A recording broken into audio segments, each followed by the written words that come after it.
Perfeito. Bom, nem todo mundo viu, então acho que fica um pouco melhor, porque a gente consegue fazer melhores perguntas, melhores exposições, mas claro que as pessoas que já viram, fiquem totalmente à vontade para contribuir aqui. Eu vou só compartilhar minha tela.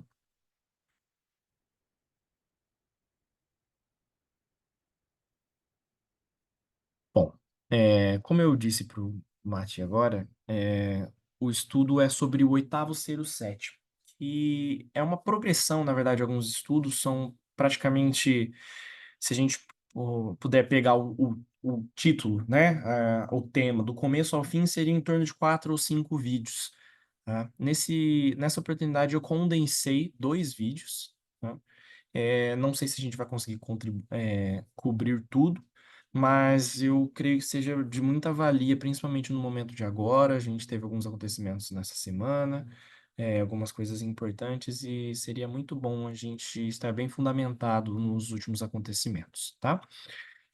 A gente vai ler bastante a Bíblia hoje. Se alguém tiver uma Bíblia em mãos ou no aplicativo, né, no celular que a gente geralmente use, a gente vai acabar usando bastante, tá? Primeiro de tudo, eu queria que a gente fosse para a gente meditasse um pouco em Apocalipse 13:1, tá? A abordagem que eu queria fazer é um pouco da abordagem que é colocada principalmente pela Ancia Terry nos estudos que ela tem feito, estudos locais, no caso, né, principalmente sobre a questão dos mandamentos e a questão ela sempre diz, né, sobre lembrar de coisas que a gente já sabe. Então, eu creio que muita gente já sabe decor esse texto, mas eu vou ler sucintamente e vou fazer uma pergunta logo em seguida. Bom, Apocalipse 13:1 diz: E eu pus-me sobre a areia do mar, e vi subir do mar uma besta que tinha 7 cabeças e 10 chifres, e sobre os seus chifres 10 diademas, e sobre suas cabeças um nome de blasfêmia. Sobre em que lugar que João está nesse momento? É diretamente do verso, dá pra gente tirar.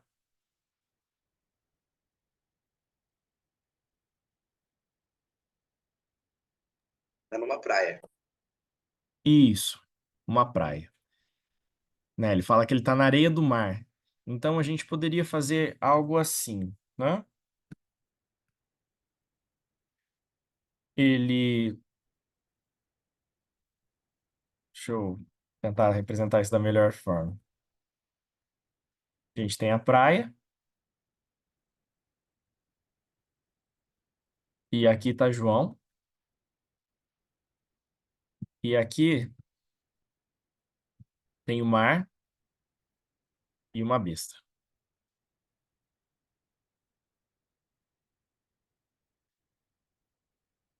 Ok. Então ele está na areia da praia e ele está olhando para o mar, né? Olhando para a direita, vamos pensar assim. Qual que é um dos possíveis significados de mar nas escrituras?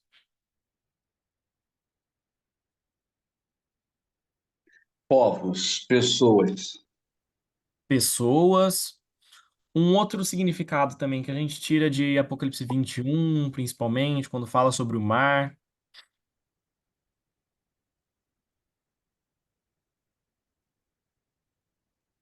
Multidões, línguas. E isso pode ser. Ou, né, bem mencionado nos últimos estudos, fala um pouco sobre a questão do passado. Ele olha o passado, né? Mas por que que a gente pode colocar passado aqui? Porque no decorrer do texto aparece uma outra besta, e essa besta está na terra. Então a gente poderia colocar aqui uma besta na terra, né? Como ficou na esquerda e na direita, fica difícil a gente pensar numa linha do tempo, né? Mas vamos pensar de uma forma invertida. Então ele olha para o mar, nós sabemos qual é essa besta, e ele olha para a terra, nós sabemos também qual é essa besta.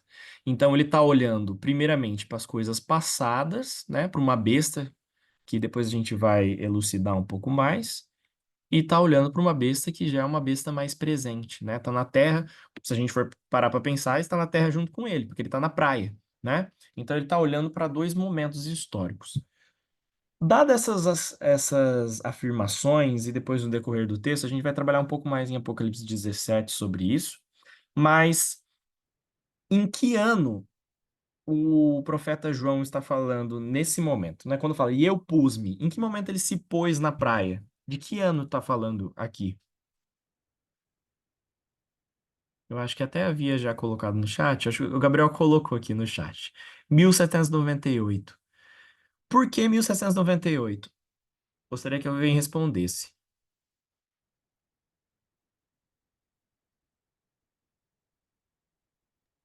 É, 1798, talvez por ser o tempo do fim, e também o nascimento do ressurgimento dos Estados Unidos, né, como nação.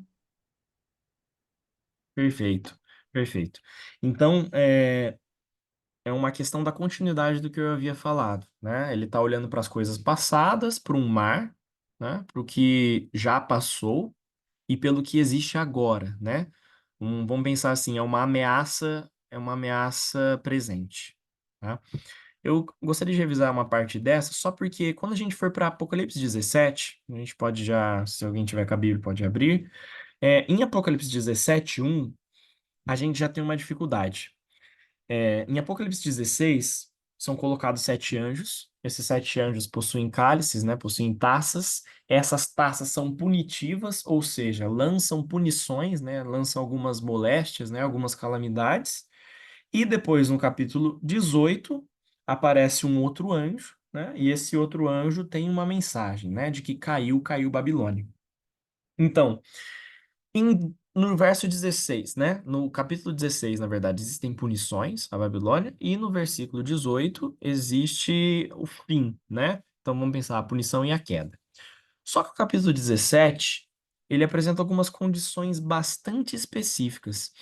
E alguém poderia ler o versículo 1 de Apocalipse 17? Está aqui na tela. Se alguém quiser ler diretamente, pode ler, por favor.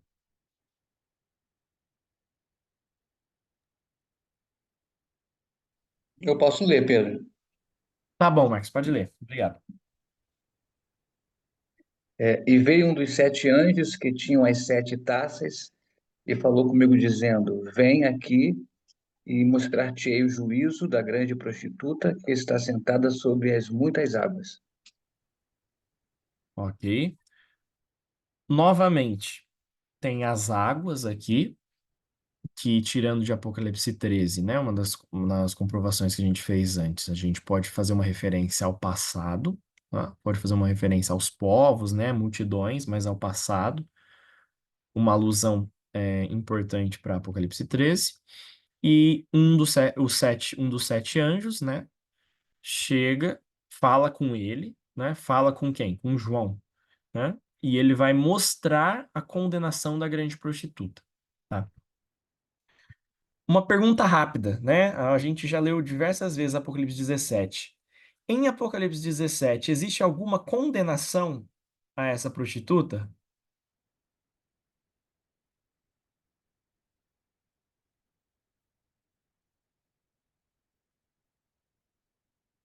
Alguém poderia responder?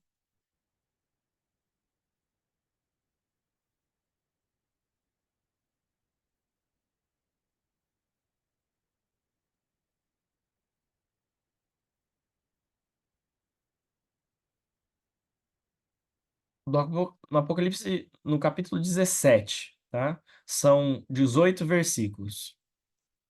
Existe alguma condenação aplicada à prostituta?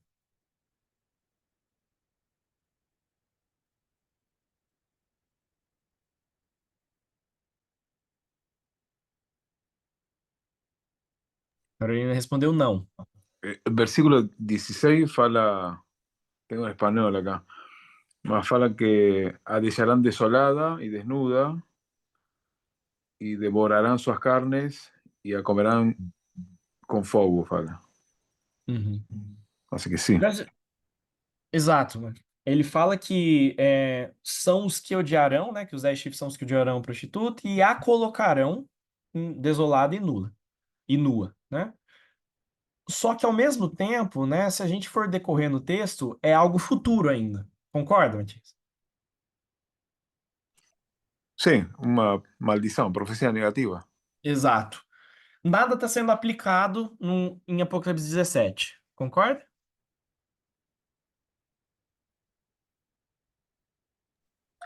¿Cómo no sería aplicado? No sentido de não teria nenhuma condenação sendo aplicada no presente, né? No momento. É uma Ah, referência a algo futuro. sí. Perfeito. Então, acho que a gente acaba concordando, né, com a que a Carolina colocou, né, falando que não, e é a sugestão que eu gostaria de fazer também. Não existe nenhuma condenação no Apocalipse 17, então a gente não vai estudar sobre isso hoje, mas a gente poderia colocar muito essa condenação em Apocalipse 18, né? Seria a continuidade, vamos pensar, a continuação da história. Então faz uma referência, João de novo, faz uma referência a águas, faz uma referência a uma grande prostituta, né? E, e ela vai mostrar, e esse anjo vai mostrar a condenação que vai acontecer, né? Só que no verso 2 fala que essa prostituta foi com a qual se prostituíram os reis da terra e os que habitam na terra se embebedaram com o vinho da sua prostituição, tá? Então aqui já é algo presente, né? Algo que já aconteceu, com a qual se prostituíram e os que habitam na terra se embebedaram com o vinho da prostituição, né? Então fala sobre uma condenação futura e vamos pensar, né? Um pecado passado. Então, mais uma vez, João se coloca no meio de alguma coisa, né? Então aí agora infelizmente, eu não consigo esconder as respostas aqui no arquivo, eu vou tentar passar um pouco para cima, mas eu vou fazer a mesma pergunta. Em que momento, né, João está aqui? Em que momento esse um dos sete anjos vem para ele, né? Que momento histórico representa Apocalipse 17?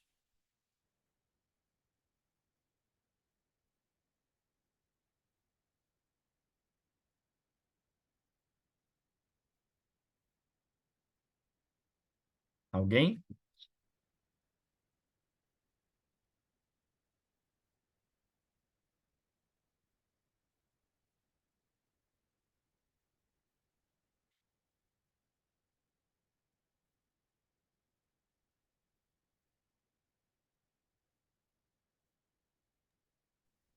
Se eu entendi também.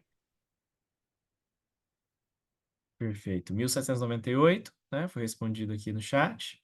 E eu concordo com a resposta. Mas eu gostaria de algo mais importante, né? O porquê que a gente consegue colocar 1798. É claro que a gente vai estudar mais a fundo sobre isso durante o estudo, mas olhando pro versículo, né? E olhando um pouco para Apocalipse 13 que a gente fez referência, por que que a gente consegue colocar 1798, né?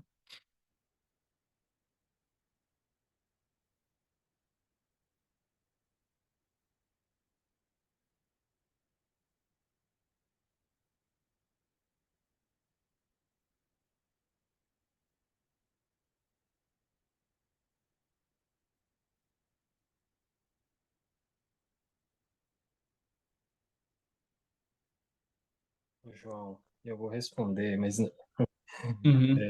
eu não tenho certeza se é a resposta correta. Eu imagino que está sobre muitas águas, né? Exato. Pelo fato dela. Bom, acho que a resposta é essa, não vou complementar, não, senão eu posso. Vou deixar mais alguém aí. Sim, não, eu acho que a palavra águas, né, as muitas águas, elas dão um sinal, né? E mais uma vez sobre a questão de existem coisas passadas e uma condenação futura. Ou seja, né, o movimento ele surge com base numa revista, né, pelo Jeff Pippinger, em que qual que era a mensagem dessa revista? Em que o decreto dominical estaria chegando, né? O decreto chegando, ou seja, uma condenação estaria chegando, né? Eu não vou entrar nesses termos agora, porque o estudo vai tratar justamente por isso. Quando seria essa condenação, qual é o reino, né, desse momento? Mas a questão é, o tempo do fim indica uma obra específica que Deus faz com seu povo, né? Uma linha que se inicia, né? Então existe um momento em que Deus passa a trabalhar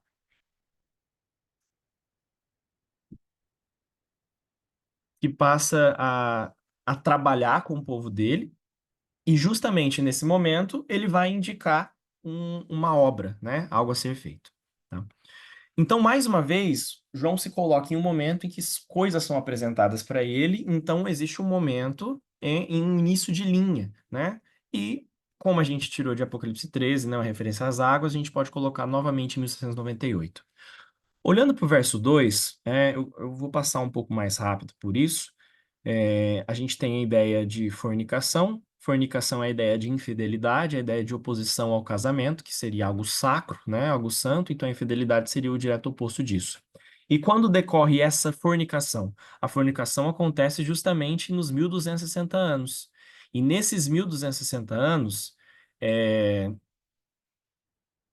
1260 anos, ocorre justamente a infidelidade do povo com o qual os habitantes da terra se embebedaram. Tá? Então, existem os reis, esses reis cometem fornicação. É importante que existe um ponto e vírgula aqui que divide um pouco os períodos. Então, a gente trata que existe uma prostituição com os reis da terra e os que habitam na terra se embebedaram com o vinho. É, Continuando no capítulo, no versículo 3, eu gostaria que alguém lesse também, por gentileza.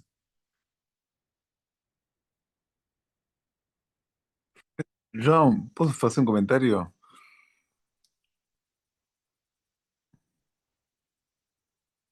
Me escuta?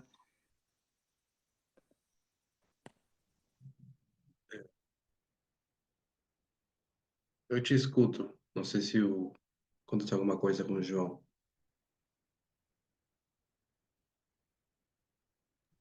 Acho que só caiu um pouco, mas pode falar. Ai, pero você había colocado algo ali anteriormente que falaba que os reyes, eles son los que beberon, los que fornicaron, no las Sim. pessoas. Y es interesante porque Sim. son eles los que toman las decisiones, más consecuencias, apaga las pessoas que. Porque, bom, por la gente que está aí em cima. E hoje acontece a mesma coisa também. Sim, né? Esse é um outro estudo até, né, que se desdobraria em outro momento, mas a questão é que justamente existe uma fornicação e existe a embriaguez, né, que decorre, é uma consequência de uma fornicação, só que no caso, quem comete a fornicação não são os habitantes, eles estão embebedados por conta de uma taça, né, que sai dessa prostituta, né, que está na mão dessa prostituta, né? É bastante interessante mesmo, mano. Alguém poderia ler o versículo 3, por gentileza? Eu posso ler. Tá bom, Gisele, obrigado. Transportou-me o anjo em espírito a um deserto, e vi uma mulher montada numa besta escarlate, besta repleta de nomes de blasfêmia, com 7 cabeças e 10 chifres. Ok. Então vamos por partes mais uma vez. João é levado para um deserto, tá? Lembrando aquela ideia da praia e dos mares, tá? Mais uma vez, então no versículo 1 ele fala sobre mar e no versículo 3 ele fala sobre deserto. Ou seja, se ele está em 1798, assim como Apocalipse 13, mais uma vez ele se encontra numa praia, né? Então levou um espírito ao deserto, né? Ele está olhando para águas, estava olhando para águas, foi levado ao deserto agora, e ele vê uma mulher assentada sobre uma besta de cor escarlata, tá? Essa besta de cor escarlata, ela estava cheia de nomes de blasfêmia e tinha 7 cabeças e 10 chifres. O, o capítulo, ele explica um pouco sobre isso, né? Ele desenvolve um pouco esses argumentos do versículo 3, mas eu gostaria de passar para o versículo 8 em sequência, né? Que aí faz referência novamente à besta que ele viu no versículo 3. Eu vou ler agora. A besta que viste, né? Então, essa besta, né? A mulher está sentada sobre uma besta de cor escarlata, que essa besta tem 7 cabeças. Então, a besta que viste, ou seja, a besta do versículo 3, foi Foi. e já não é. Alguém gostaria de falar alguma coisa? Acho que deve ter sido algum microfone aberto, mas tudo bem. Enfim, a besta que viste foi e já não é, e há de subir do abismo, e irá à perdição. Então a gente tem 4 momentos aqui. Ela foi, agora, né, presente, ela já não é, ela vai subir do abismo e depois irá à perdição. Na continuidade, e os que habitam na terra, cujos nomes não estão escritos no livro da vida, desde a fundação do mundo, se admirarão vendo a besta que era e já não é, mas que virá. Ok, vamos dividir um pouco isso. Então, aqui, como a gente vê aqui no quadro, o que esse texto fala, né? O que o verso 8 de Apocalipse 17 fala? Essa besta, ela foi, agora ela é, né? A questão do presente, ela não é, mas no caso é uma referência ao presente e será. Ou seja, passado, presente, futuro. Se João foi levado para essa praia novamente, né? Uma referência, um olhar sobre as águas e o deserto, novamente o presente a gente coloca em 1698. Então João se coloca na areia da praia em 1698, olhando coisas passadas, coisas futuras e coisas presentes, né? E aí o versículo 8 ele dá mais detalhes sobre esses três tempos, né? Se a gente pode dizer assim. Ela estava viva, né? Ela, no passado ela era viva, no presente ela não é, ou seja, no presente ela está morta, mas no futuro ela estará viva novamente. É não colocando em termos o tempo, mas em si. A gente pode colocar viva, morta e viva, né? Uma referência.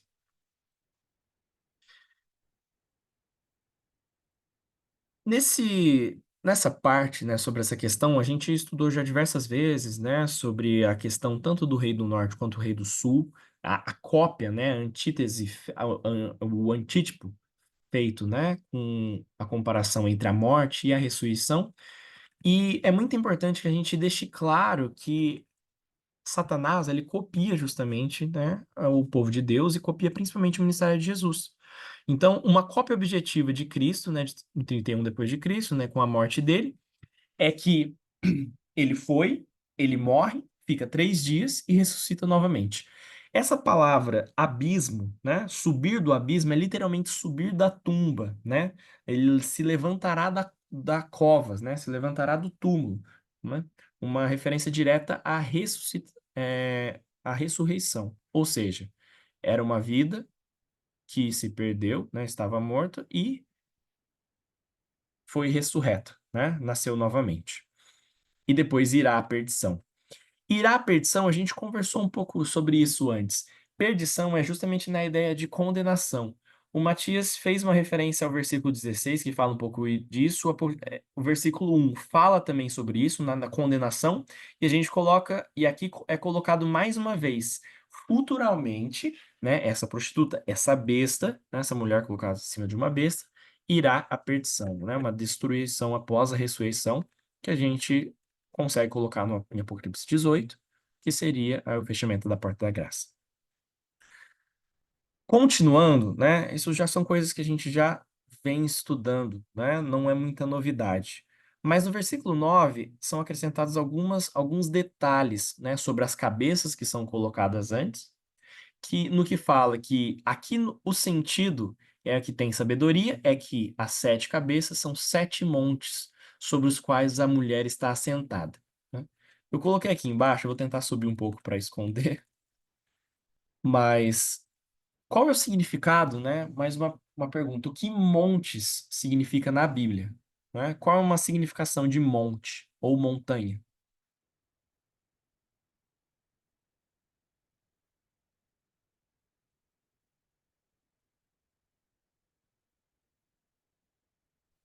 Alguém?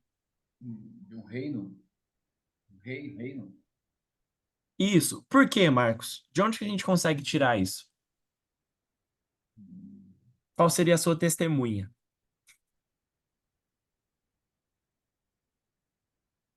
Daniel, capítulo 2. Perfeito, Isso, Daniel perfeito. 2. Daniel 2 é uma testemunha. E a gente pode colocar uma outra testemunha em Sião, né? Seria um monte em que é colocado sobre Jerusalém. Muitos dos profetas menores, né? Muitas das condenações colocadas em Reis, em Crônicas, fazem referência a Jerusalém, quer dizer, fazem referência a Judá como Jerusalém, que é colocado no Monte Sião, e o caminhar, né, o olhar para o Monte Sião do povo, né, é um olhar para a nação. Então, uma condenação para Sião é uma condenação à nação, é uma condenação ao país. Então, a gente coloca que as 7 cabeças representam 7 montanhas. Então, essas 7 montanhas representam reinos ou nações, né? Como Daniel, né, e Apocalipse podem ser unidos? Essa é na verdade, é uma pergunta bastante interessante. Eu gostaria que alguém respondesse, principalmente alguém que já estudou, né, que já assistiu esse estudo. Por que que a gente consegue colocar Daniel e Apocalipse num livro só? Né? Por que que a gente consegue falar que Daniel e Apocalipse são o mesmo livro? Né? Explicam, falam sobre as mesmas coisas. Uma explicação com base em alguma testemunha. Pode ser o Pedro, o Gabriel, alguém que já viu o estudo que eu vi.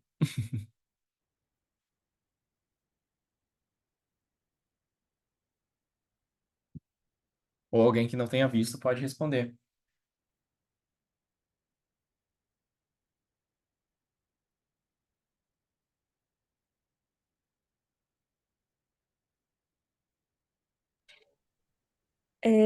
Falando rápido aqui, o que vem na minha mente é que, por exemplo, algumas coisas referências que eu encontro em Daniel, eu tenho as mesmas referências em Apocalipse. Uhum, Símbolos, por exemplo, eu não estou lembrado do capítulo em Apocalipse que fala é, sobre a besta, que ela tinha o coisa do urso, do cordeiro, do leopardo. uhum, Faz algumas referências. uhum.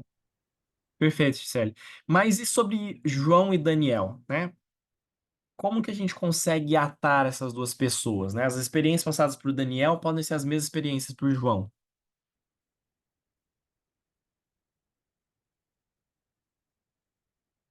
É porque eles têm um livrinho, o João tem o livrinho, Daniel também tem, né? Perfeito, né? Daniel recebe o livro, esse livro é selado e depois é aberto em Apocalipse 10, né? Mais uma vez. Apocalipse 9 e 10, né, no caso.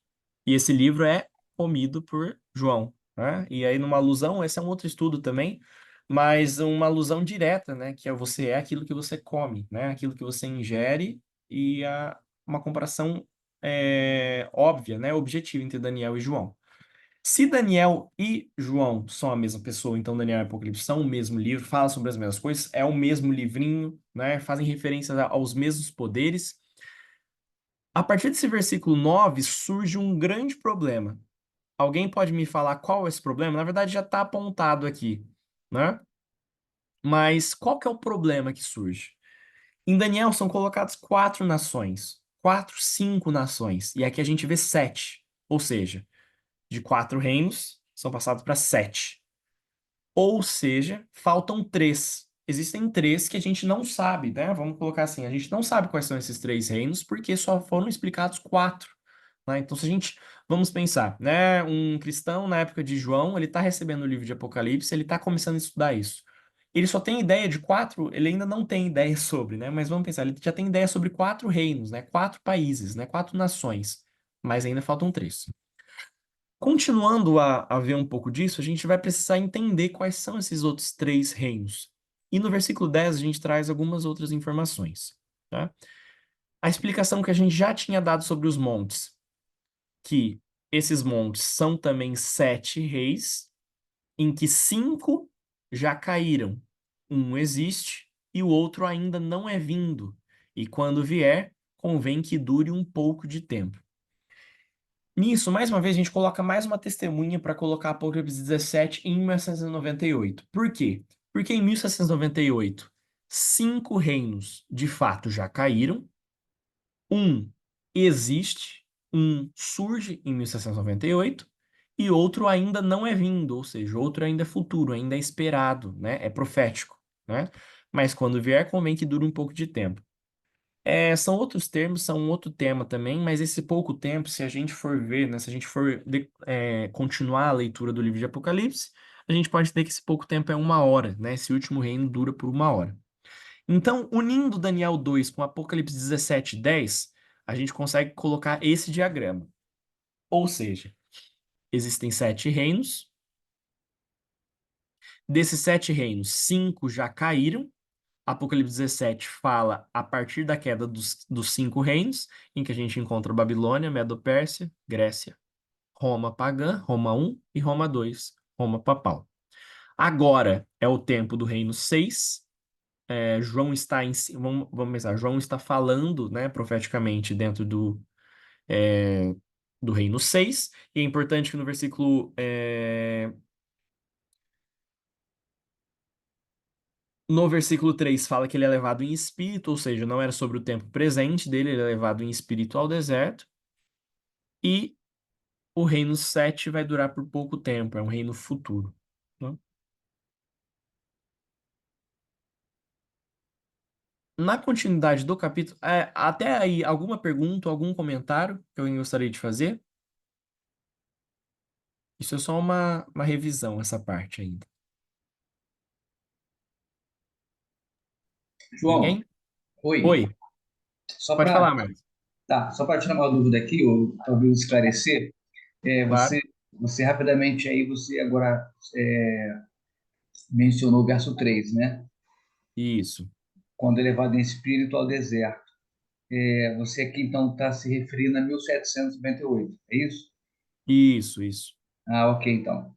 É Só no para. caso que o anjo, eu falo porque a gente vai chegar a essa conclusão no estudo, mas se a gente for ler a passagem, né, se for ler o capítulo de forma literal, a gente acaba fazendo comparações muito complicadas, né? E comparações errôneas em que a gente vem tentando mudar há mais de 20 anos, né? A partir de agora. Mas o anjo, ele mostra algo futuro, mostra uma condenação, ele vai querer mostrar essa condenação, ele faz, representa, e João é levado em espírito a um deserto. Se esse deserto, né, se a gente fez a comparação que é 1698, então não era o tempo presente de João. Então a gente não poderia colocar que existem reinos passados, ele está vivendo o reino de Roma, e o sétimo reino poderia, né, o reino futuro, poderia fazer uma referência a Roma papal, né, aos 1260 anos, né? Então é importante que a gente coloque João em Apocalipse 17 em 1698, para que justamente o tempo das pessoas, né, vamos dizer, das pessoas proféticas seja atribuído de uma forma correta. Entendido? Ok, perfeito. Perfe- Ficou bem claro assim, né? Consegui me achar mais geograficamente agora aqui. Perfeito. Tá bom então, Max, obrigado. Bom, no versículo 11, né? O versículo 11 já é o foco do nosso estudo hoje. Por quê? Porque no versículo 11 acontece uma mudança, né? Porque faz referência novamente à besta, só que ele diz que a besta que era e já não é ela também o oitavo, e é do 7, e vai à perdição. Então, surge um problema aqui, porque faz referência ao oitavo. Até então eram 7 cabeças, eram 7 reinos, né? E agora surge um oitavo, né? Um oitavo que seria inesperado, né? A gente pode colocar assim. Só que vamos fazer novamente a exposição da continuação do capítulo como tal. Apocalipse 8, o que que fala? Né? Fala sobre 4 momentos, né? Essa besta foi, ela não é no presente, mas ela voltará, né? Ela vai subir do abismo e será condenada. Então a gente existe passado, presente, futuro e condenação, que vamos pensar, é mais futuro ainda, né? A gente se encontra no meio disso. Apocalipse, versículo 11, né? De novo, né? No final do versículo 8 repete isso, mas no versículo 11 novamente fala a mesma coisa. Ela não é, ela é o oitavo, é também o oitavo, é um dos 7 e vai à perdição. Então a gente já tem 3 testemunhas. A primeira testemunha é que a palavra era, né? É repetido já em 2 versículos. A palavra não é, né? Uma referência à morte dela é repetido também em ambos os versículos. A terceira é a perdição, que é repetido nos 3 versículos. Então existem nos 2 versículos, 3 se a gente for colocar versículo 8. Esses 3 versículos falam sobre as mesmas coisas, uma repetição das palavras, mas também faz ser. A única coisa nova que surge no versículo 8 é que surge uma outra cabeça, né? A oitava é uma besta e também é uma cabeça. Por quê? Porque se essa besta é o oitavo, que é uma persona, e ela faz parte do 7, Os 7 fazem referência a besta, fazem referência a reinos, e ao mesmo tempo fazem referência a uma cabeça. Ficou um pouco confuso, mas no diagrama aqui vai ficar mais fácil. Ou seja, versículo 8, era, não é. O oitavo fica nessa posição e existe a perdição. Versículo 11, era, não é. Aqui a gente coloca o oitavo, ele é um dos 7, ou seja, precisa necessariamente ser um dos 7 reinos, mas vai à perdição. Para ficar um pouco mais ilustrado, eu me aproveitei do desenho que o Sr. Parminder faz. Por mais que esteja em inglês, deixa um pouco mais claro isso e fica um pouco melhor a visualização. Eu vou reduzir um pouco a minha tela para que fique melhor a visualização. Ok, mais uma vez, né? A gente vê o mar, aqui é colocado na forma correta, né? No passado, né? Na parte da esquerda, né? Se a gente for pensar no passado. No mar existe a besta de Apocalipse 13 e o dragão, que é uma referência a Apocalipse 12. Por quê? Porque a besta em Apocalipse 13 recebe poder do dragão, ou seja, não são as mesmas pessoas. E esse dragão a gente já conhecia do Apocalipse 12. Na terra existe a besta, né? Que é um cordeiro. E esse cordeiro fala como dragão. Por mais que ele fale, por mais que surja um dragão, eles são a mesma pessoa, né? Porque o cordeiro, ele fala como dragão. Eles representam, né? A fala, né? Como a gente já viu diversas vezes no Grande Conflito, a fala representa os atos, né? A real intenção daquela besta, né? Ambos de Apocalipse 13. Então a gente coloca em 1698 que é uma transição entre o quinto e o sexto reino. Por quê? Porque se a gente coloca a praia em 1698, a besta que recebe o poder do dragão é uma referência ao papado, né, dos 1260 anos, e essa besta que surge da Terra, nós já sabemos que é os Estados Unidos. Então, de 1698, do quinto reinado para o sexto reinado, a gente tem a passagem do papado para os Estados Unidos. O diagrama que a gente fez antes é colocado aqui novamente. Por quê? Porque aqui é colocado os 5 reinos e o sexto, que é presente, e a gente coloca os Estados Unidos, que numa leitura de agora Daniel 11, fazendo uma referência a Daniel 11, a gente pode colocar que ele também é o rei do norte. Uma recapitulação um pouco mais rápida, por que a gente consegue colocar aqui todos aqueles poderes da estátua, todos aqueles animais de Daniel 7, todos aqueles outros animais de Daniel 8 são o rei do norte? Por que todos eles são atribuídos como rei do norte? Alguém poderia explicar? Pode ser bem rápido.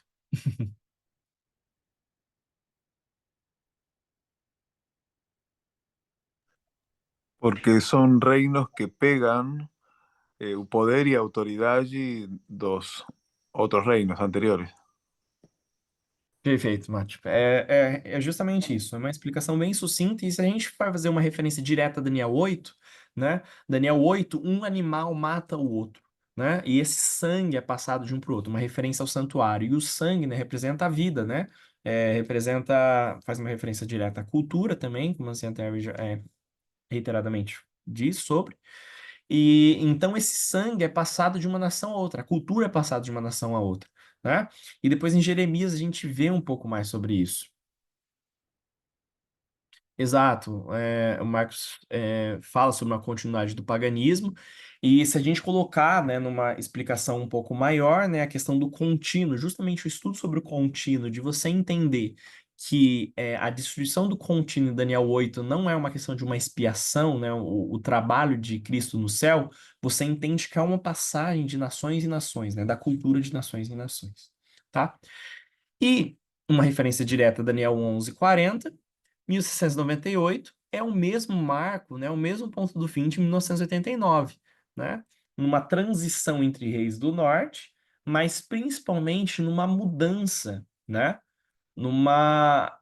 O começo de um trabalho, né? O começo de uma nova linha, que por mais que essa linha represente o mesmo acontecimento, 1698 e 1989 são o mesmo marco, se a gente olhar nesse diagrama, a linha, né, eu estou fazendo referência a essa parte, esse quadro amarelo. A linha, ela sofre uma quebra depois de 1698, porque 1698 é um movimento específico, o movimento dos mileritas, a continuidade da Igreja Adventista. É realizado um trabalho, os Estados Unidos iniciam um trabalho que não é finalizado, no século XX acontece uma quebra, e a gente já sabe toda a retórica, né? A reconstrução do papado nesse momento, as duas guerras, e novamente em 1989, a gente vê novamente os Estados Unidos surgindo como uma potência mundial muito semelhante à aparição dele em 1998. Então, se essa linha não é contínua, a gente fez um corte aqui, mas esses dois marcos, 1998 e 1989, são o mesmo marco, a gente poderia fazer esse novo diagrama. E o que esse novo diagrama diz? Né? Que a passagem do quinto reino para o sexto reino é a mesma passagem do sexto para o sétimo. Né? Todos conseguiriam entender isso? Algum comentário específico sobre, para que a gente possa continuar?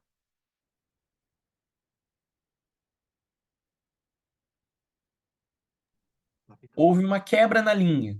Só que se o sexto reino são os Estados Unidos aqui, né, e eles não levam a cabo esse trabalho, né, o trabalho da lei dominical, né, eles não terminam esse trabalho da lei dominical, ele continua sendo o sexto reino. Então, se você entra num tempo do fim novamente, esse reino precisa passar por uma transição novamente. Então, do quinto passa para o sexto, do sexto para o sétimo, nessas datas e nessas especificações. Alguma dúvida? Quer que volte em algum diagrama? João, Oi, pode falar, Marcos. eu acho que eu entendi, e se eu não entendi, você me corrige. Uhum, Então, se você conseguir entender, explicar. O sexto reino é os Estados Unidos da América, exato. e nessa quebra da linha, né, de transição de um tempo do fim para o outro, Uhum, e eles não terminam a tarefa, a obra que eles têm que fazer, e aí passa para sétimo, sendo que o sétimo é o próprio Estados Unidos da América. É isso, então? exato. Essa seria a continuidade. Você já conseguiu ver, ver a conclusão. Mas perfeito. Esse é o pensamento, né? Ok, O Sam Parminder, ele coloca uma sugestão, né? Que ele diz que é a forma como ele enxerga as coisas. Mas eu acho que é muito claro isso. Na própria leitura do capítulo, eu acho que demonstra muito isso, né? A transição de um tempo do fim para o outro, existe uma transição de reinos. Mas perfeito. Então, continuando, quando vem o sétimo reino? Né? No versículo 8, se a gente coloca que o presente, né? O presente seria a praia, né? Mais uma vez, o presente seria a praia, ele está no sexto, né? E passa novamente para o sétimo. E o versículo 1 fala que a besta, né? A oitava besta é um dos sete, né? E na King James, né, o Sam Parminder menciona que um dos sete, né? A palavra of the seven, faz uma referência de que talvez ele também não. Por mais que ele faça parte do sete, então ele precisa estar nessa linha, né? Ele também tem um ponto de diferença, né? Ele é colocado o oitavo não por, como posso dizer, sem motivação. É colocado como intuito. Por que isso? Por quê? No versículo 8, se a gente passa, né, se a gente coloca 1989 aqui e esse reino que surgirá é o sétimo, né? Ao mesmo tempo ela é o sexto, então também é os Estados Unidos, né? Então os Estados Unidos é o sexto reino e ao mesmo tempo é o sétimo, né? Só que se a gente coloca que os Estados Unidos é o sexto reino e o sétimo reino, qual é a diferença entre eles? Fica um pouco difícil, né? Porque assim, se é uma transição, o que de fato muda, né? O que realmente qual é realmente a progressão? E aqui a gente coloca que o versículo 11, por mais que às vezes a gente possa ter dificuldade em entender, na verdade ele traz uma explicação, né? Por quê? Porque o oitavo, ele dá a ideia de que ele faz parte de um dos sete, então, ou seja, obviamente, ele tem que fazer parte de um dos sete, obviamente, né? Só que ele é diferente, porque ele não é referido como sétimo reino, como sexto reino, como quinto reino, como quarto reino, ele é referido como oitavo, tá? Então, se ele é um dos sete, qual dos sete ele pode ser?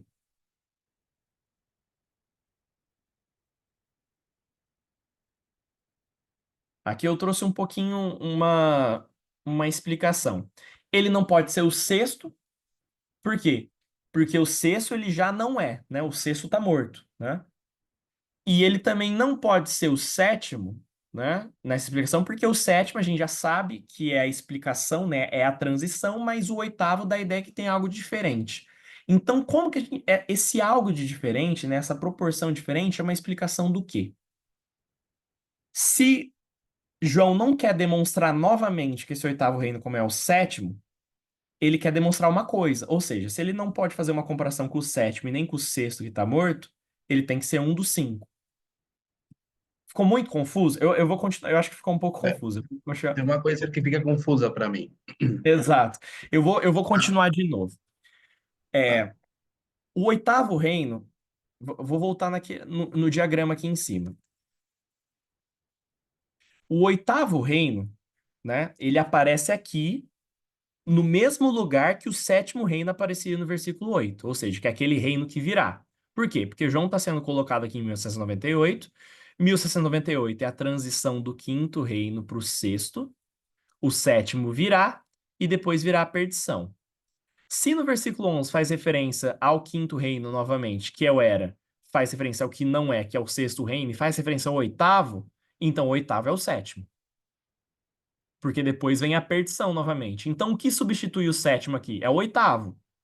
Porque ele não fala qual virá, né? Ele fala só que é o sétimo, o oitavo, na verdade. Então, o oitavo é o sétimo. Essa parte ficou clara? Por causa da substituição dos versículos. Olha, estruturalmente, eu não sei se ficou claro, porque é bem complexo.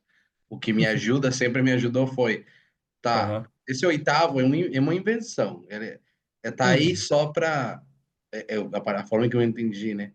Está aí Isso. só para trazer aquele número muito interessante que Uhum. sempre, que sempre é usado na Bíblia, de alguma outra forma, o 8 é ressurreição.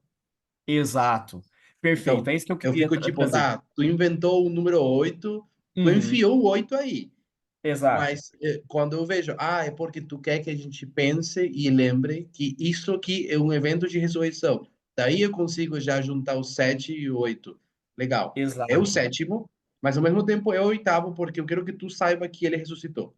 Porque ele é diferente. E aí, eu ia chegar nessa conclusão, mas eu queria voltar na questão que, assim, o oitavo ele demonstra duas coisas. Ele substitui o sétimo, ou seja, ele faz uma referência ao sétimo e ao mesmo tempo, por ele ser o oitavo, é um número criado, né? Como o Pedro disse. Ou seja, é uma referência a algo novo, é uma referência à ressurreição. O oitavo é colocado no lugar do sétimo justamente para fazer referência a uma coisa nova, algo que surgiu. Mas nos textos, né, do versículo 8 ao 11, é a questão das parábolas, né?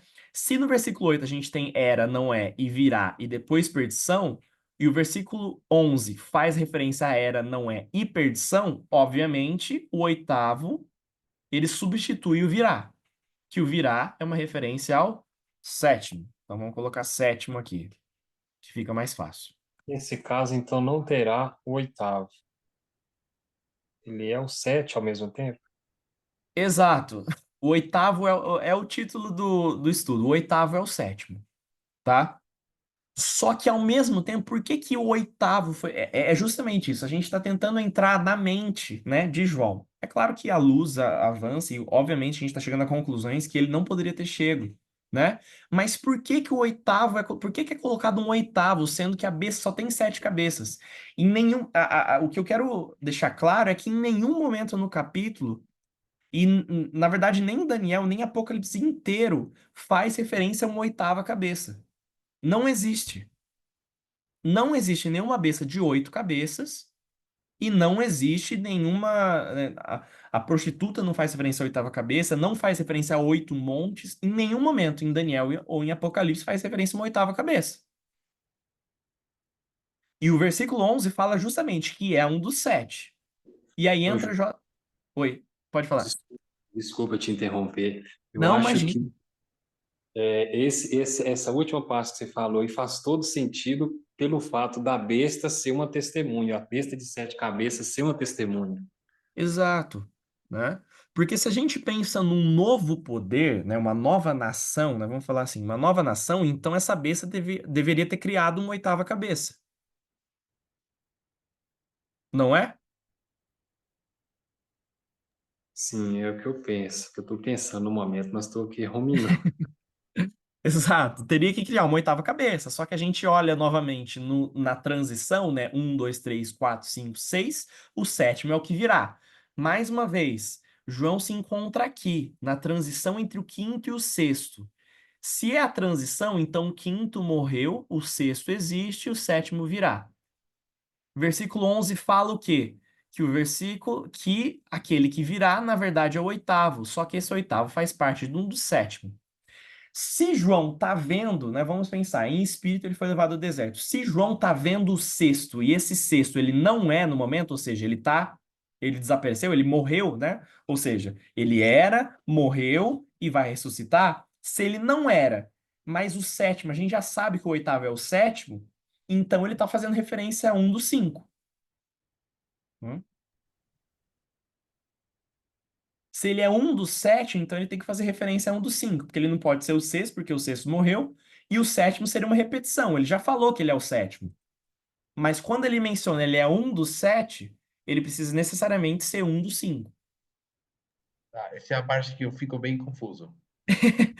Aqui, eu acho que aqui fica um pouco mais fácil. Por quê? Porque o quinto foi. E em Daniel, o quinto é o quê? Opa. Em Essa é a minha Daniel. pergunta. Porque tu fala, o quinto foi, é o que sempre a Uhum, gente falou e tal, mas tu também agora está dizendo, não sei se é a aplicação que a gente está, aham, para mim, está fazendo, e o sexto também aham. foi. Ou foi o quinto, ou foi o sexto. Qual dos dois foi? A que- Na verdade, a questão é que se ele está no presente, então vamos pensar, ele pode fazer uma referência ao passado, mas a questão é que o sexto está morto. Se esse oito ele virar, né? Se o oito ele tá vindo, então ele não pode fazer referência ao reino que está morto. Mas porque eu gostaria de saber Ah, em por que o sexto está morto. Ou seja, como tu começou o estudo era 1798, ali onde está exato. parado. Aham, Não sei se essa seria, sei lá, a aplicação milerita. É isso que está acontecendo? E então, isso, como agora a gente inventou um novo tempo do fim, que é isso que a gente fez, exato, é isso que tu revisou há pouco tempo. isso, Então, a gente criou um segundo tempo do fim, e daí a exato, mesma dinâmica que aconteceu em 1698 aconteceu em 89, é isso?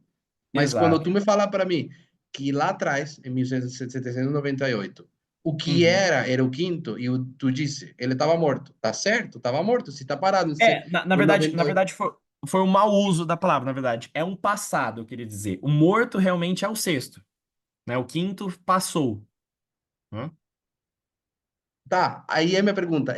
O sexto está morto entendendo a João parado onde?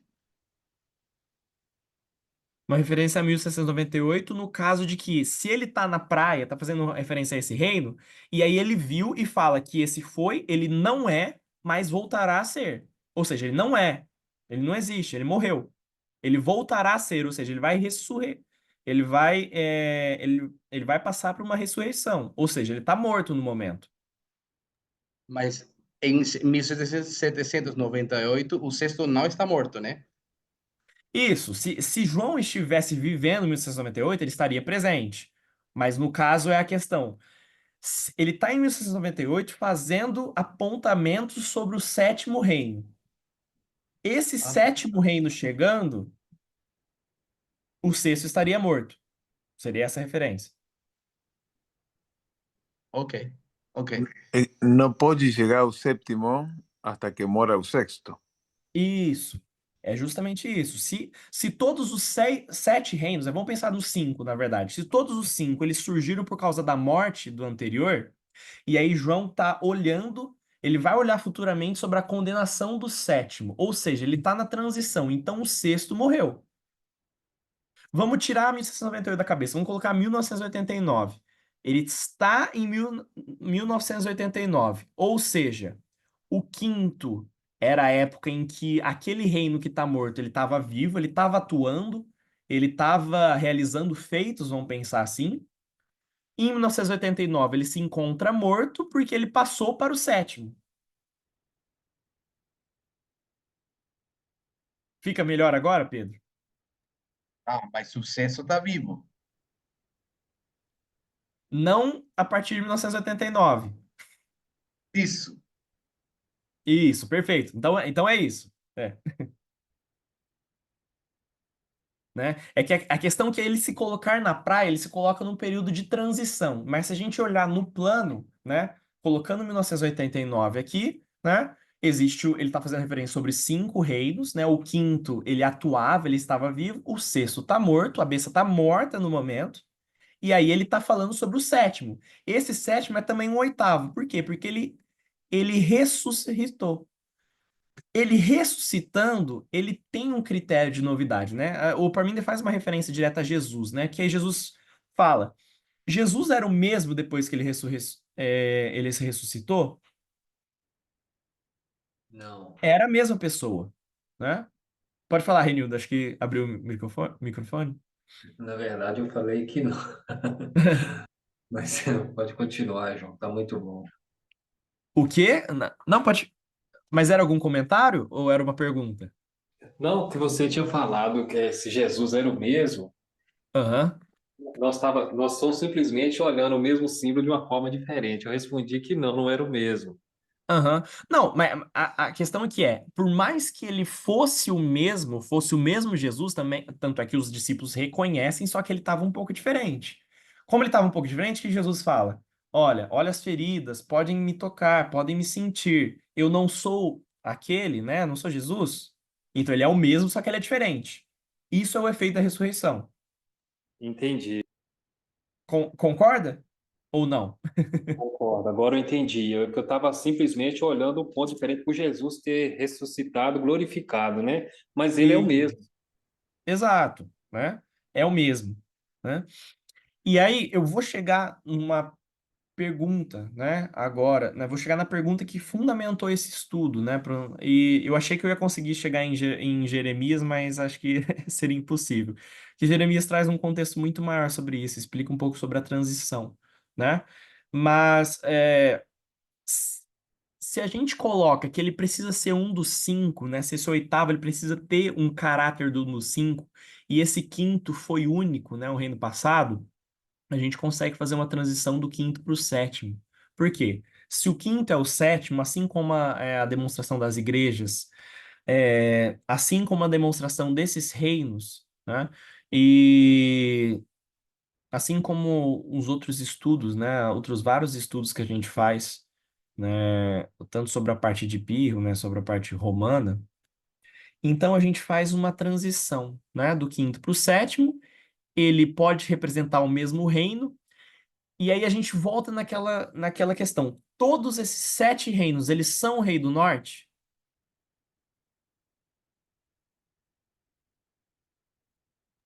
Então, Não? sim. Ah, sim. Sim, são. Repetir? Desculpa. Não, imagina. Os 7 são o rei do norte, ou seja, eles são o mesmo. Então, um é o mesmo que o dois é o mesmo que o três é o mesmo que o 4, né? Como o rei do norte, eles são o mesmo.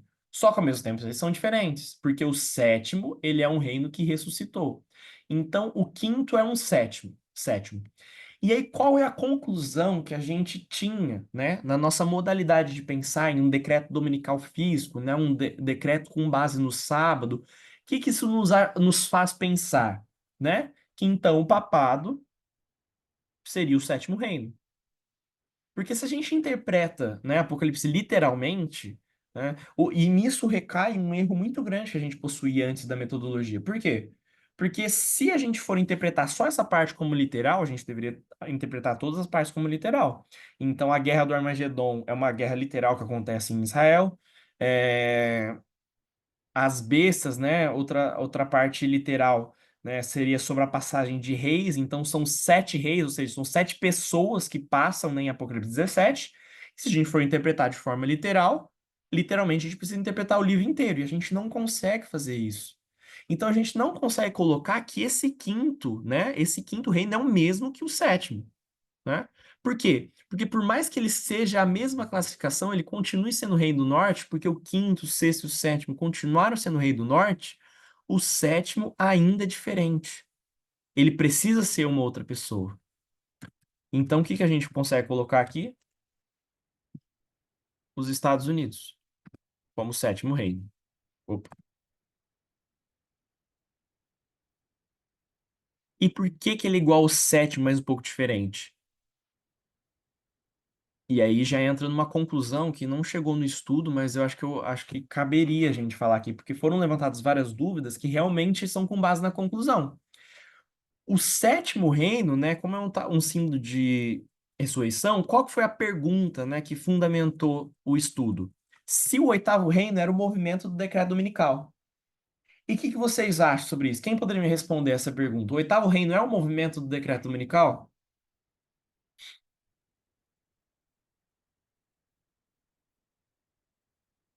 Olha, se o sétimo é, então o oitavo também. Exato.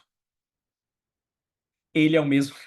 É que é muito, realmente é muito complicado e é justamente a complexidade que a gente atingiu depois de algum tempo de estudo.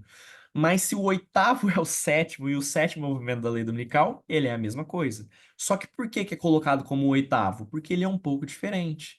E ele faz uma comparação direta ao quinto reino, que era único, que era diferente.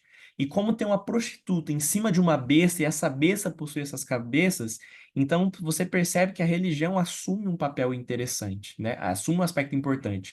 Eu não vou entrar no outro tema de estudo, porque é a questão da parte econômica, a gente estudou um pouco isso, sobre a questão que a parte religiosa não está sendo mostrada nesse período de decreto dos Estados Unidos. A parte religiosa está ficando muito escondida, né? Nesse último governo, no governo Trump, a partir dos últimos acontecimentos de 2024, 2025, a parte religiosa não é demonstrada, mas ao mesmo tempo a gente percebe que essa prostituta está sentada em cima dessa besta. Existe a fornicação é aparente, e ela é representada justamente sobre essa ressurreição, né? No oitavo, né? O oitavo sendo. E por que que o oitavo, né? O Pedro falou um pouco disso, só que eu não entrei nos termos. Por quê? Porque Jesus ele morre no dia sexto, ele passa o sétimo morto e ele ressuscita no dia primeiro, no primeiro dia da semana. Só que é o oitavo dia, porque é o dia após o sétimo. Então, se a gente tivesse uma semana de 8 dias, depois do sábado seria o oitavo. Só que ao mesmo tempo ele continua sendo o primeiro. E aí, com a questão de o domingo ser o primeiro dia da semana, mas ele faz uma referência ao oitavo, eu acho que explica um pouco melhor sobre essa besta. Ele é a sequência natural das bestas, ele é o sétimo reino. Mas por ele ser diferente, diferente do sexto reino, que também era os Estados Unidos, ele é colocado como o oitavo. Tá? Então vamos pensar, né? Jesus morre na sexta, né? É, quer dizer, Jesus morre na sexta, né? No quinto, passa morto o sábado, que seria o sétimo dia, e ressuscita no oitavo dia, né? Que seria o sétimo reino, mas ao mesmo tempo ele é o mesmo que o anterior, que seria o primeiro dia da semana. Eu gostaria muito de entrar em Jeremias, que é uma explicação muito melhor, né? Aborda um pouco sobre a questão de Babilônia. Eu vou fazer só um parecer um pouco maior. Se a gente ler Jeremias 21, 23 e 25, que é a continuidade do estudo, em 23 é colocado que Deus usa um martelo para punir Israel. Esse martelo, ele é colocado, né? Ele destrói e ele é colocado como Nabucodonosor. Nabucodonosor é aquele martelo. Só que depois no capítulo 25 não, no capítulo 50 de Jeremias, Jeremias faz referência que existe um martelo, o martelo de Deus está vindo punir Babilônia. Então, aquele mesmo martelo, né, o martelo de Deus é punido. Então, o rei do norte destrói Israel e depois ele é punido por um outro rei do norte, que seria a Pérsia, né? A Pérsia, a Medo-Pérsia, no caso. Então, essa transição, e aí o versículo do. Eu vou chegar aqui só para que fique um pouco mais claro. É,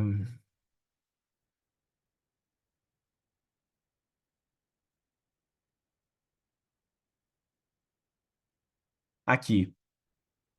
Isso é Jeremias 50, versículo 24, versículo 22 ao 24, vale a pena a revisão, de que no versículo 22, o capítulo 50 inteiro fala sobre os 70 anos de cativeiro e a punição sobre Babilônia. E ele fala que existe um estrondo de batalha já na terra, em que há uma grande destruição, e como foi cortado e quebrado o martelo de toda a terra. Olha isso. Babilônia, que seria o martelo, ele foi quebrado e cortado. Como se tornou Babilônia objeto de espanto entre as nações? Laços te armei e também foste presa. Ó Babilônia, tu não o soubeste, foste achada e também apanhada, porque contra o Senhor te intrometeste. Ou seja, em determinado momento, Babilônia estava realizando o trabalho de Deus, né? Ele destruiu o templo, puniu o povo dele que não estava sendo santo, né? Só que em determinado momento ele se intrometeu nos planos de Deus. Então foi necessário que Deus levantasse um novo martelo, que seria Ciro, aí já entra em Isaías, né? Há um estudo que a gente já fez uns tempos atrás, e esse martelo é destruído. Isso explica que mesmo dentro do mesmo reino, né? E aí volta lá para o começo. Os reinos cometem, o rei comete fornicação, só que os habitantes não cometeram, né? Existe uma referência. Qual é os Estados Unidos que a gente está fazendo referência? Qual Estados Unidos é o rei do norte, que seria o sétimo reino, né? Qual parte dos Estados Unidos? Existe uma transição. A partir de um determinado momento, e os dois navios de Atos 27 ajudam muito nisso, né? São linhas concomitantes que ao mesmo tempo fazem referência à mesma nação, ao mesmo povo, só que ao mesmo faz referência a tempos específicos, né? Tempos diferentes. Um vai à perdição e o outro tem o sucesso, é um bom navio, e o outro é um mau navio. Me- Esses dois momentos, né? Esses reinos, né? É uma referência de que o sexto e o sétimo reino é o mesmo reino, só que o sétimo, por mais que ele seja os Estados Unidos, ele é diferente, ele é o oitavo, porque o oitavo traz características diferentes. Então, qual que é a resolução disso? Qual que é a conclusão disso? A gente não consegue colocar, a gente não pode colocar o papado, isso já vem de muito tempo, mas a gente não consegue colocar o papado em Apocalipse 17, porque ele necessariamente precisa ser os Estados Unidos em uma fase diferente, em uma zona diferente, né? Um trabalho diferente. Talvez tenha muitas perguntas, mas como eu passei bastante do tempo, eu queria abrir apenas para um comentário rápido e uma pergunta. A pergunta pode ser antes do comentário, acho que talvez seja melhor.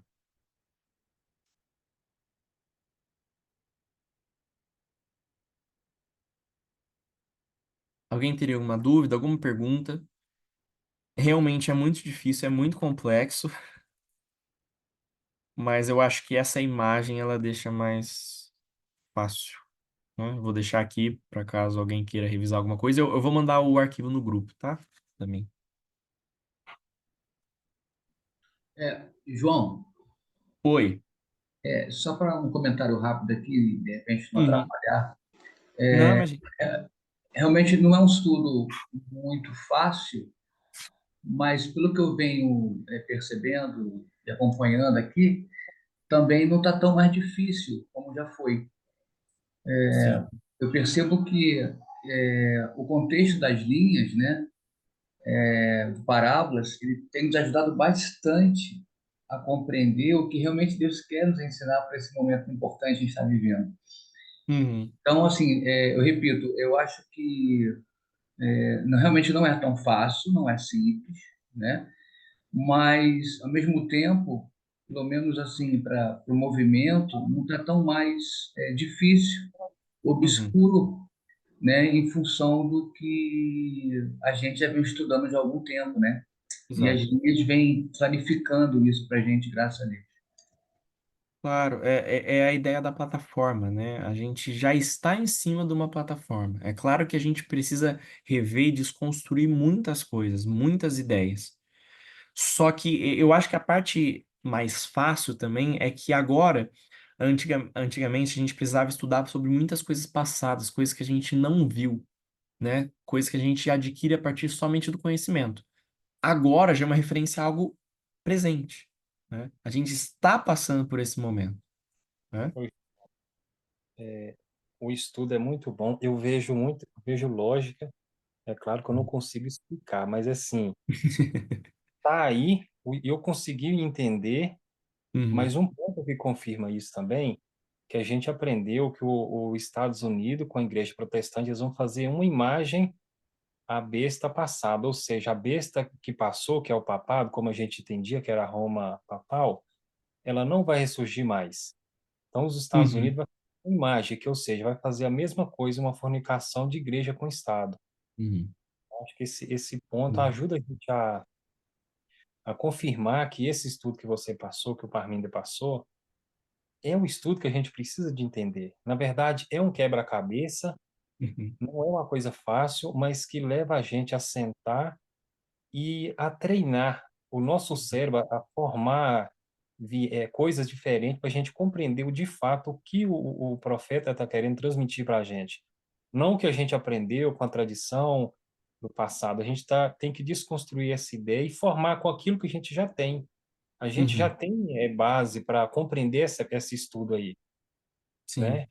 Muito bom É. estudo, muito interessante, muito. Eu acho interessante também, Renildo, a questão de que Daniel 2 faz referência a reinos, mas ele faz referência a uma imagem também, a construção de uma imagem que fazia referência a um reino.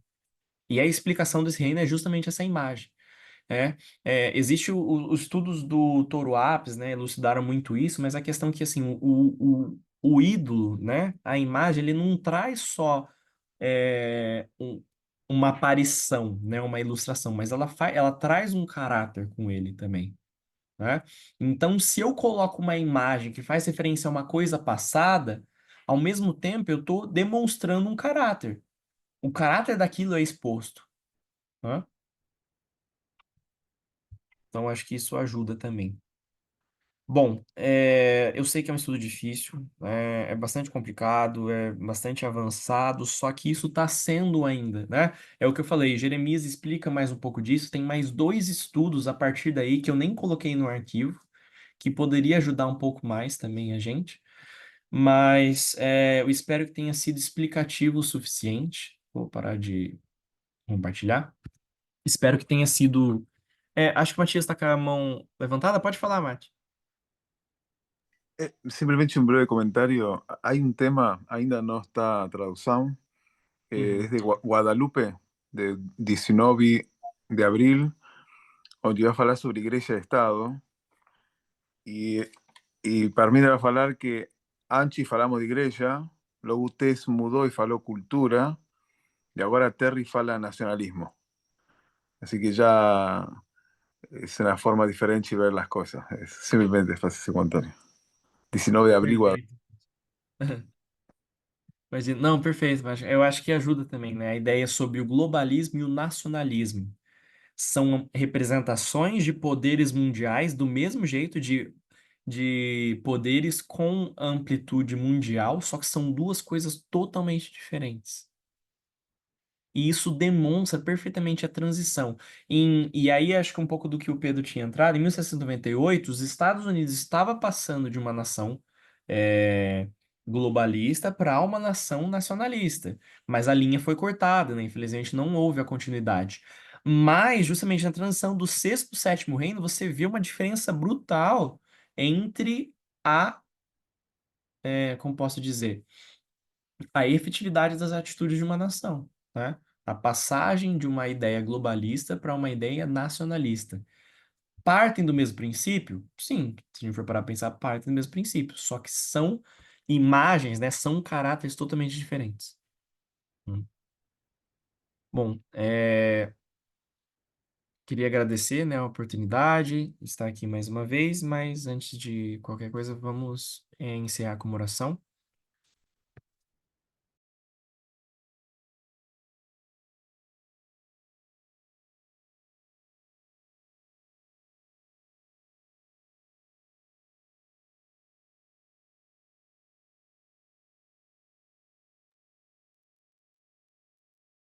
Querido Deus que estás nos céus, muito obrigado por teu carinho e principalmente pela tua paciência, Senhor.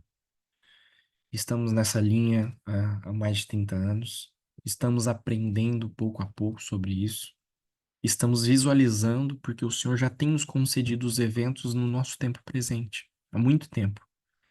E ainda assim, guardamos ideias passadas, guardamos ideias tradicionais e precisamos da sua santificação, Senhor. Sabemos que o povo de Deus, em Apocalipse 14, ele tem os mandamentos, ele possui os mandamentos a partir do período de transição, a partir do período da transição e a evolução de uma linha. E que possamos estar bem fundamentados nesses mandamentos e que esses mandamentos abram nossos olhos para aquilo que está diante de nós. Nós claramente seremos cobrados da luz que recebemos e essa luz chega a nos cegar, sim, pois é tamanha e traz à tona uma gama de conceitos e de conhecimentos que talvez, às vezes, possamos pensar que não podemos suportar. Mas, mediante o seu Espírito, nós sabemos que podemos e nós sabemos que isso justamente traz o nosso caminho de vida. E que dia a dia possamos nos colocarmos de joelhos e perguntarmos ao Mestre o que podemos fazer para herdar a vida eterna. Que o Senhor possa estar conosco, possa guiar cada um aqui presente e aqueles que não puderam participar, as suas famílias, e que nos restantes das horas desse sábado possamos nos aproximar um pouco mais do seu caráter e possamos chegar cada vez mais perto da compreensão total da sua luz. É isso que eu lhe peço, te agradeço, em nome de Jesus. Amém.